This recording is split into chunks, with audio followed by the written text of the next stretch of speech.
coordonnées d'un point qui partage un segment selon un rapport donné.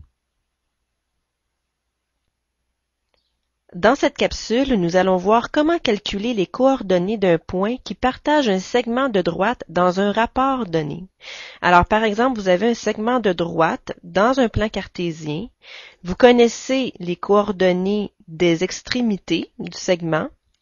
Et, par exemple, on vous demande de calculer les coordonnées du point qui se trouve, par exemple, aux 2/3 du segment. Donc, vous allez apprendre à calculer les coordonnées de ce point de partage. Deuxièmement, nous allons voir comment calculer les coordonnées du point milieu d'un segment. Alors, même principe, supposons que vous avez un segment de droite dans un plan cartésien. Vous connaissez les coordonnées des extrémités de ce segment. Vous allez apprendre à calculer les coordonnées du point qui est en plein milieu du segment. Et en dernier lieu, nous allons appliquer ces notions dans des situations de la vie courante en incluant un rappel sur les notions de droite parallèle et perpendiculaire ainsi que sur la formule de distance.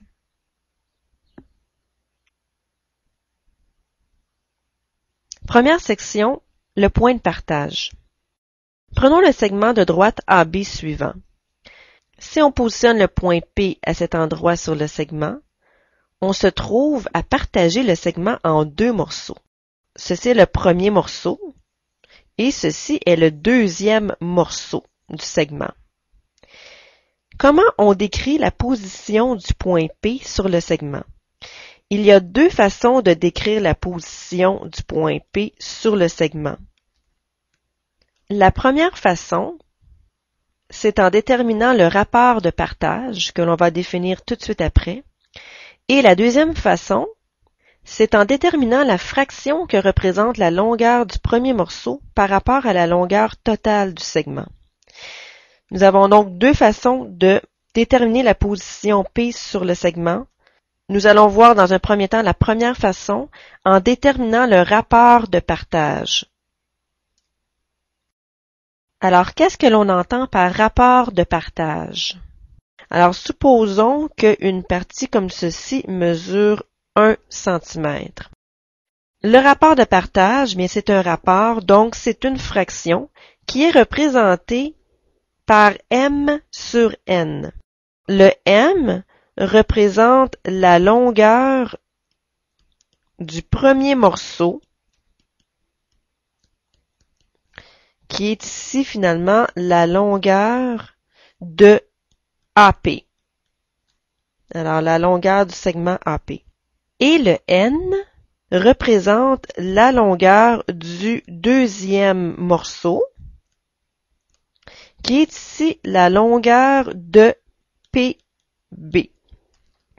Donc, ici, notre rapport M sur N est finalement, si vous regardez dans le dessin, on voit bien que le premier morceau mesure 2 cm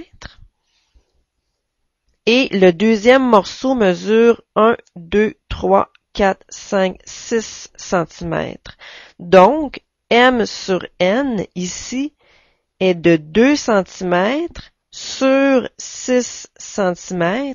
Et si l'on simplifie, ceci nous donne un rapport de 1 sur 3. On peut dire également 1 pour 3. Et on le voit bien dans le dessin également, le 1 pour 3. Une partie avant le point pour 3 parties après le point. Et notez que ce sont toujours des parties égales. Alors, 2 sur 6 ou 1 sur 3, ça représente exactement le même rapport de partage. Maintenant, n'oubliez pas que lorsque vous parlez de rapport, vous ne mentionnez pas les unités de mesure. Alors, on ne dit pas 1/3 centimètre, on dit simplement un rapport de 1/3. Parce que si l'on avait mesuré avec une autre unité de mesure, par exemple en millimètres, nous aurions eu 20 mm pour 60 mm, n'est-ce pas? Et en simplifiant 20 sur 60, vous obtenez également 1/3. Alors, un rapport n'a tout simplement pas d'unité de mesure. On dit que c'est un rapport de 1/3 point à la ligne. On ne met pas d'unité de mesure, car c'est comme si vos unités de mesure s'annulaient en fait, puisque ce sont des centimètres en haut et des centimètres en bas, ou bien des millimètres en haut et des millimètres en bas. Bien, tout simplement, il vous reste une valeur sans unité de mesure. Alors, c'est un rapport de 1 pour 3, peu importe si on a mesuré en millimètres ou en centimètres ou en d'autres unités de mesure. Donc, puisque le choix des unités de mesure n'a aucune importance, ce que nous allons faire, c'est qu'au lieu d'utiliser des unités de mesure, nous allons simplement compter en termes de bons. Alors, par exemple, vous avez toujours le même segment AB avec le point P. Bien, tout simplement, on va compter un nombre de bons avant le point P et un nombre de bons après le point P. Donc, vous comptez tout simplement 2 bons avant le point P, donc 2 bons ici, pour 1, 2, 3, 4, 5 et 6, donc pour 6 bons après le point P. Donc, tout simplement, lorsque vous allez déterminer le rapport de partage, vous allez dire que M sur N égale à 2 sur 6 et donc, en simplifiant, 1 tiers. D'accord? Donc, laissez tomber les unités de mesure, comptez tout simplement le nombre de parties ou de bons et vous allez retrouver votre rapport M sur N de façon très simple. Notez également qu'un rapport de partage peut s'écrire ainsi, 1 tiers, de cette façon-ci. Donc, ça veut dire 1 pour 3 ou 1 tiers. Donc, 1, 2.3 ou bien 1 sur 3, c'est la même chose. Ça représente une partie avant le point pour 3 parties après le point. Et les parties sont toujours des parties égales. Maintenant, lorsque nous avons calculé le rapport 1 tiers, nous avons commencé à compter à partir du point A. Ceci était notre point de départ et le point B était notre point d'arrivée. Si l'on veut parler du rapport à partir du point B, la valeur du rapport va changer. Donc, par exemple, si l'on veut parler du point qui partage le segment AB, mais à partir de B, alors si on vous mentionne à partir de B, c'est que l'on considère le point B comme le point de départ et le point A comme le point d'arrivée. Alors, dans ce cas, votre premier morceau est celui-ci et le deuxième morceau est celui-ci. On commence à partir de B. Donc, le rapport va changer parce que combien de bons avez-vous dans le premier morceau? Bien, on a 1, 2, 3, 4, 5, 6. 6 bons pour 1, 2 pour 2 bons. Donc, votre rapport M sur N sera maintenant 6 sur 2, donc 3 sur 1, ou bien 3 pour 1, comme ceci. Vous voyez ici que la valeur du rapport est renversée par rapport à tout à l'heure. Donc, le rapport dépend du point de départ et du point d'arrivée. Ceci est très important. Voyons maintenant quelques exemples qui nous aideront à déterminer le rapport de partage. Exemple 1. Dans quel rapport à partir de A, le point P partage-t-il le segment AB suivant? Alors, on nous dit à partir de A, donc départ, arrivée, et l'on compte le nombre de bons avant et après P. Alors, vous avez un bon ici pour un 2 l'autre côté. Donc, tout simplement, votre rapport M sur N sera 1 sur 2. Donc, la valeur de M est de 1, la valeur de N est de 2. Tout simplement. Exemple 2. Dans quel rapport à partir de B, le point P partage-t-il le segment AB suivant? Donc, à partir de B, alors, voici votre point de départ, le point d'arrivée. On commence à compter à partir du point B. Alors, combien de bons avant P? 1, 2, 2 bons pour 1 l'autre côté de P. Donc, le rapport M sur N est de 2 pour 1. Donc, la valeur de M est de 2, la valeur de N est de 1. Troisième exemple. Dans quel rapport le point P partage-t-il le segment BA? On ne mentionne pas le point de départ ni le point d'arrivée, mais si l'on vous dit le segment BA, c'est que le point de départ est B et le point d'arrivée est A. Donc, le départ est ici et l'arrivée est ici. Donc, dans quel rapport le point P partage-t-il le segment BA? Bien, comptons le nombre de bonds. Alors, à partir du point de départ ici, nous avons 1, 2, 3, 4. 4 bonds pour 1, 2 l'autre côté. 4 pour 2. Donc, M sur N, votre rapport est de 4 sur 2. Donc, 2 sur 1. La valeur de M est de 2, la valeur de N est de 1. Essayez l'exemple 4 et 5 par vous-même, mettez la vidéo à pause et je reviens avec la solution. Solution de l'exemple 4. Dans quel rapport le point P partage-t-il le segment AB? Donc, point de départ est A, point d'arrivée est B. Nous avons 1, 2, 2 bonds pour 1, 2, 3, 4. Donc, M sur N est de 2 sur 4, donc une demi. La valeur de M est de 1, la valeur de N est de 2. Votre rapport est une demi. Exemple 5.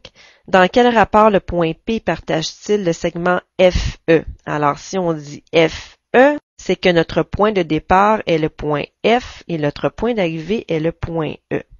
Donc, combien de bonds entre le point F et le point P? 1, 2, 3, 4, 5. Donc, 5 pour 1, 2, 3, 4, 5, 6, 7.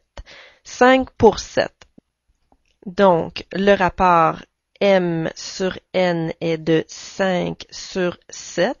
Donc, M égale 5, N égale 7. Voilà pour ça.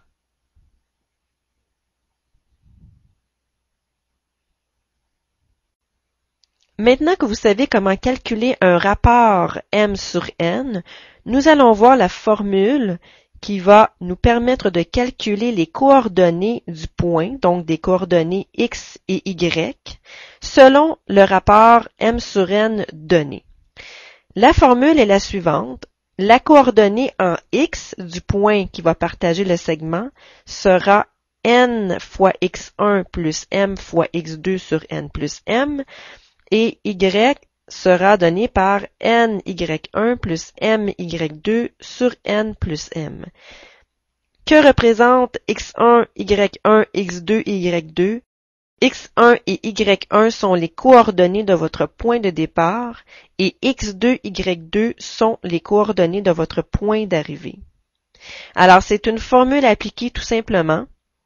Vous appliquez la formule pour le X et vous appliquez la formule pour le Y et ensuite vous combinez les deux valeurs et ceci vous donne les coordonnées du point recherché, donc le point P.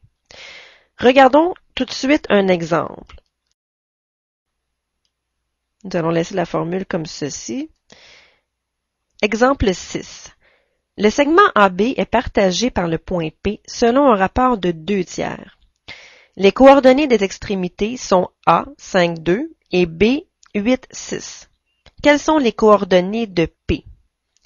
Donc, ici, nous aurons à appliquer la formule pour calculer le point de partage. Nous devons déterminer la valeur de N, la valeur de M, la valeur de X1, de X2, de Y1 et de Y2. Alors, avant de commencer, je vous suggère d'écrire les valeurs de chacune des variables. Donc, on vous donne le rapport ici qui est de 2 tiers. Donc, M sur N est de 2 tiers.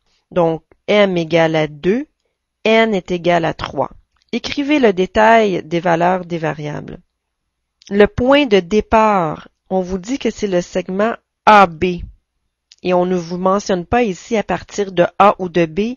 Donc, par défaut, le point A est le point de départ. Donc, puisque le point A est le point de départ, X1 est égal à 5 et Y1 est égal à 2. X1 et Y1 représentent toujours le point de départ. Et point B est le point d'arrivée, donc x2 est égal à 8 et y2 est égal à 6. Donc, appliquons les formules. Alors, je vais écrire un petit peu en dessous. Je vais réécrire la formule ici. X égale à n fois x1 plus m fois x2 sur n plus m. Y, c'est la même chose. Donc, petit truc, si vous avez à l'apprendre par cœur, alors c'est toujours n plus m en bas. Vous avez n ici, vous avez m ici. Et pour les y, vous avez y1 et y2. Pour les x, vous avez x1 et x2. Donc, à partir d'ici, il s'agit tout simplement de remplacer les lettres par leur valeur. Donc, n vaut 3. Alors, 3 fois x1, vous regardez ici, là, votre tableau de valeurs. Donc, 3 fois la valeur de x1 qui est de 5, plus m est égal à 2, fois la valeur de x2 qui est de 8.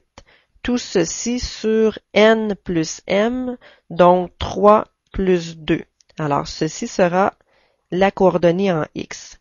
Pour la coordonnée en y, n est de 3 fois y1 qui est de 2 plus m qui est 2 fois y2 qui est 6 sur n plus m qui est toujours 3 plus 2. On fait donc les calculs. Donc 3 fois 5, 15, plus 2 fois 8, 16, sur 3 plus 2, 5. Y, 3 fois 2, 6, plus 2 fois 6, 12, sur 3 plus 2, 5. Et on continue. 15 plus 16 donne 31, donc 31 cinquièmes. Et Y, 6 plus 12 donne 18, donc 18 cinquièmes. Vous savez qu'il est toujours préférable de laisser les valeurs en fractions lorsque la division n'arrive pas juste. Ce que je veux dire par là, c'est que 31 divisé par 5 donne une partie décimale. Alors, vous pouvez laisser tout simplement les réponses sous forme de fractions ici. 31 cinquièmes, 18 cinquièmes. Alors, la réponse finale, le point de partage est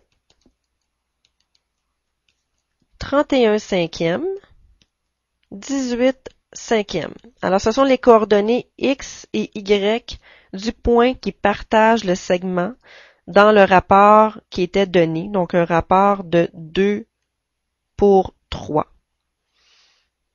Voilà. Comme vérification, vous pouvez vous faire un petit graphique assez rapidement pour voir si le point de partage est situé effectivement dans le rapport qui est donné. Donc ici, par exemple, vous pourriez dessiner rapidement les coordonnées A et B, donc 5, 2 et 8, 6, comme ceci, et ensuite placer le point de partage. Alors 31 divisé par 5 sous forme décimale, ceci donne 6,2, et 18 divisé par 5, ceci vous donne 3,6. Alors si l'on place le point 6,2, 3,6, 6,2 c'est environ ici, 3,6, donc vous arrivez environ ici. Est-ce que c'est vrai que ceci partage le segment AB dans un rapport de 2 tiers? Eh bien oui, visuellement, on voit bien qu'on pourrait avoir ici 2 parties pour 3 à l'autre côté. Vous voyez, donc si vous aviez eu un calcul pour un point P, par exemple ici, à 4 et 7, bien, en faisant un petit dessin, là, on se rend compte tout simplement que ce point-là ne fait pas du tout partie de la droite et est complètement en dehors. Donc, à ce moment-ci, il y aurait eu une erreur de calcul. Alors, c'est une petite vérification de dessiner le point et de voir si ce point est positionné d'une bonne façon par rapport à l'énoncé. Voilà. Regardons maintenant un autre exemple. Exemple 7. Les extrémités d'un segment sont C, moins 4, 0 et D, 0, moins 8. Le point E partage ce segment selon un rapport de 1 pour 3 à partir de D. Quelles sont les coordonnées du point E? Mettez la vidéo à pause et tentez de trouver les coordonnées du point de partage et je reviens ensuite avec la solution. Solution de l'exemple 7. On nous dit que le point E partage ce segment selon un rapport de 1 pour 3 à partir de D. Alors, le point D est le point de départ qui est ici. Alors, x1 vaut 0, y1 vaut moins 8. Et le point d'arrivée est le point C, donc le point moins 4, 0. Ceci vous donne une valeur de x2 de moins 4 et y2 de 0. Le rapport m sur n est de 1 pour 3, donc m est égal à 1, n est égal à 3. Nous sommes maintenant prêts à appliquer la formule. Alors, si vous avez bien substitué les valeurs de n, de m, de x1, x2, y1 et y2, vous devriez arriver à la réponse suivante, que le point de partage est le point moins 1, moins 6. Si vous n'arrivez pas à moins 1, moins 6, vous avez probablement fait une erreur de calcul ou d'assignation de valeur à une des variables. Alors, vérifiez les calculs. La réponse est le point moins 1, moins 6.